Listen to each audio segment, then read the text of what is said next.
Hi friends, welcome back to మా channel defence habit. Today వీడియోలో మనం అగ్నివీర్ 2024కి సంబంధించిన ఫైనల్ మెరిట్ లిస్ట్ అండ్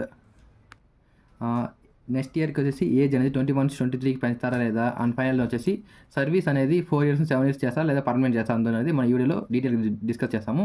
ఇందులో ఫస్ట్ వచ్చేసి ఫైనల్ మెరిట్ లిస్ట్ అంటారు. గుంటూరు ఏర్వో సంబంధించిన ఫైనల్ మెరిట్ లిస్ట్ ఎప్పుడు వస్తుందంటే మీకు మ్యాక్సిమం వచ్చేసి డిసెంబర్ లాస్ట్ వీక్ అనమాట, లేదంటే జనవరి ఫస్ట్ వీక్లో మీకు అనేది ఫైనల్ మెరిట్ లిస్ట్ అనేది వస్తుంది అనమాట. ఓకేనా.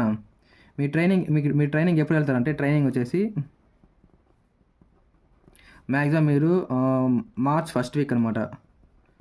మార్చ్ ఫస్ట్ వీక్లో మీకు అనేది ట్రైనింగ్ అనేది స్టార్ట్ అవుతుంది అనమాట. మార్చ్ ఫస్ట్ వీక్లో అంతవరకు మీకు జనవరి అండ్ ఫిబ్రవరి అంతా మీరు ఏం చేస్తారంటే మీకు సర్టిఫికేట్స్ ఉంటుంది కదా, సర్టిఫికేట్స్ వెరిఫికేషన్ అనేది వెళ్తారనమాట.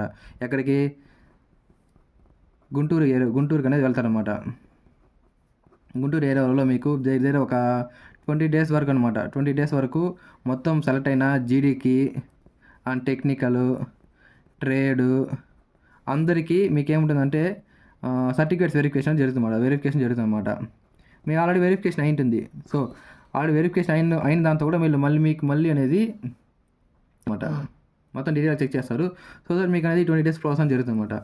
మీకు ఇందులో చూసుకుంటే మీకు ఏ డాక్యుమెంట్స్ కావాలంటే మ్యాక్సిమం వచ్చేసి మీకు ఆల్మోస్ట్ అన్ని డాక్యుమెంట్స్ సబ్మిట్ చేస్తారు కదా. మీకు ఇంకా మ్యాక్సిమం ఏమంటారంటే క్యారెక్టర్ సర్టిఫికేట్ ఉంటుంది, క్యారెక్టర్ సర్టిఫికేట్. నెక్స్ట్ వచ్చేసి పోలీస్ వెరిఫికేషన్ సర్టిఫికేట్ ఇచ్చింటారు, మళ్ళీ అది కూడా క్రాస్ వెరిఫికేషన్ చేస్తారు. అండ్ ఎవరైతే ఎన్సీసీ ఇచ్చింటారు కదా, ఎన్సీసీ కానీ బి కానీ అండ్ ఏ, ఈ మూడు వచ్చేసి మీకు సంబంధించిన ఎక్కడైతే మీరు ఎన్సీసీ చేసింటారో స్కూల్ కానీ కాలేజ్ కానీ డిగ్రీ కాలేజ్ కానీ అక్కడ అనేది వెరిఫికేషన్కి వెళ్తాను అనమాట. మీరంతా సెలెక్ట్ అయినాక. సో ఇది నెక్స్ట్ వచ్చేసి మనకి సర్వీస్ అనేది పెంచుతారా లేదా. సర్వీస్ మనకి సర్వీస్ పెంచాలో చూద్దాము. ఫస్ట్ మనం వచ్చేసి ఏజ్ అనేది చూద్దాము. ఏజ్ అనేది ఇప్పుడు మనకి అన్నిటికీ వచ్చేసి అగ్నివీర్ మొత్తానికి 21 years మాత్రమే ఉందన్నమాట. అంటే మొత్తం కానీ జీడీకి కానీ టెక్నికల్ కానీ మళ్ళీ వచ్చేసి ట్రేడ్కి మొత్తంకి ఎంత ఉందంటే ఏజ్ 21 years మాత్రమే ఉందన్నమాట. సో మనం నెక్స్ట్ చూసుకుంటే నెక్స్ట్ నోటిఫికేషన్ 2025 నోటిఫికేషన్కి మనకి 21 నుంచి 23కి పెంచుతారా లేదా అనేది మన సబ్స్క్రైబర్ అనేది కామెంట్ చేస్తారు. సో అనేసి ఇది చేస్తున్నాను నేను. సో మ్యాక్సిమం అనేది మీకు 21 నుంచి 23కి పెంచారంటే మీకు నెక్స్ట్ వచ్చేసి 2 chances అనమాట. ఒకరికి పెంచితే జీడీకి అనేది మ్యాక్సిమం పెంచరు, ఎందుకంటే జీడీకి అనేది పర్మనెంట్ 21 ఉంటుంది అనమాట. సో టెక్నికల్ ఉంటుంది కదా, టెక్నికల్ కానీ ట్రేడ్కి కానీ పెంచే అవకాశాలు అనేది ఎక్కువ ఉన్నాయి అన్నమాట. ఓకేనా. 23 వరకు ఎవరికంటే టెక్నికల్ వాళ్ళకి అండ్ ట్రేడ్ వాళ్ళకి మాత్రమే పెంచుతారనమాట. ఇంకా రిమైనింగ్ అనేది డౌట్ అనమాట. సో వీళ్ళకి అనేది పెరిగే ఛాన్స్ ఉందన్నమాట. ఓకేనా. సో ఇది ఏజ్ గురించి. మీకు మ్యాక్సిమం వచ్చేసి నెక్స్ట్ నోటిఫికేషన్ తెలుస్తుంది అనమాట. ఇంకా అఫీషియల్గా అయితే రాలేదు, కానీ రూమర్స్ అయితే వస్తున్నది ఇలాగ పెంచుతారు, ఏజ్ పెంచుతారు అనేసి. సో మీకు అఫీషియల్గా రావాలన్నమాట. అఫీషియల్గా వస్తే మనకి తెలుస్తుంది అనమాట ఎప్పుడు వస్తుంది అనేసి. అఫీషియల్గా రావాలా. ఇంకా లాస్ట్ వచ్చేసి సర్వీస్ అనమాట. సర్వీస్ అనేది మొత్తం ఇప్పుడు మనకి ప్రెజెంట్ వచ్చేసి 4 years ఉందన్నమాట. 4 years ఉంది.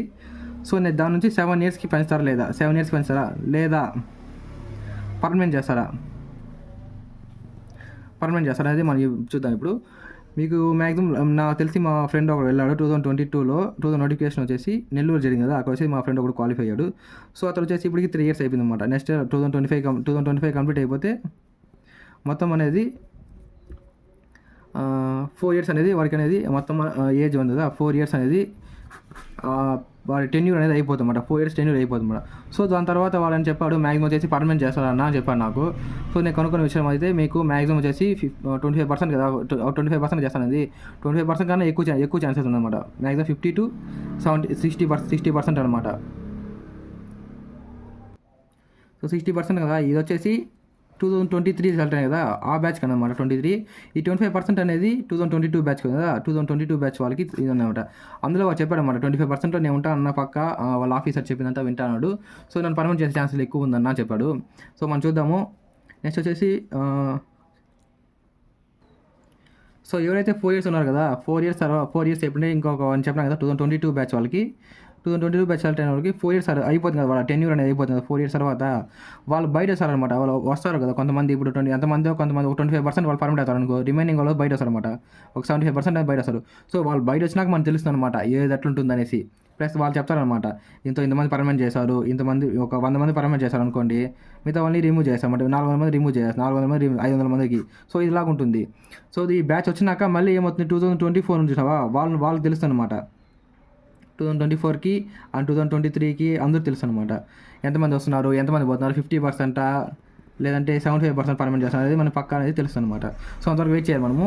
నాకు వచ్చిన ఇన్ఫర్మేషన్ ప్రకారం మీకు లాస్ట్ వచ్చేసి మ్యాక్సిమం వచ్చేసి ఇప్పుడు ఎవరైతే ఉన్నారో వాళ్ళని కూడా 75% 7 years అనేది పర్మనెంట్ చేసేలాగా నాకు ఒక టాక్ వచ్చింది, ఇన్ఫర్మేషన్ వచ్చింది నాకు. సో మీకు ఎవరైతే ఫైనల్ మెరిట్ పేరు వచ్చి కూడా వాళ్ళు మాకు 4 years ఉంది మేము వెళ్ళము అని చెప్పొద్దండి ఎవరు. మీరేం చేస్తారంటే అందరూ ప్రతి ఒక్కరు 4 years జాయిన్ అవ్వండి ఆర్మీకి. 4 years జాయిన్ అయినాక మీకు ఒకవేళ ఇప్పుడు ప్రజెంట్ వచ్చేసి మోడీ గవర్నమెంట్ ఉంది, మోడీ గవర్నమెంట్ వచ్చేసి నెక్స్ట్ ఇయర్ రాకపోతే, ఒకవేళ నెక్స్ట్ ఇయర్ కాంగ్రెస్ కానీ వస్తే మీకు పర్మనెంట్ అయ్యే ఛాన్సులు ఎక్కువ ఉందన్నమాట. ఎందుకంటే 100% వచ్చేసి మిమ్మల్ని పర్మనెంట్ చేస్తారు ప్రతి ఒక్కరికి. సో ఇది నాకు వచ్చిన ఇన్ఫర్మేషను.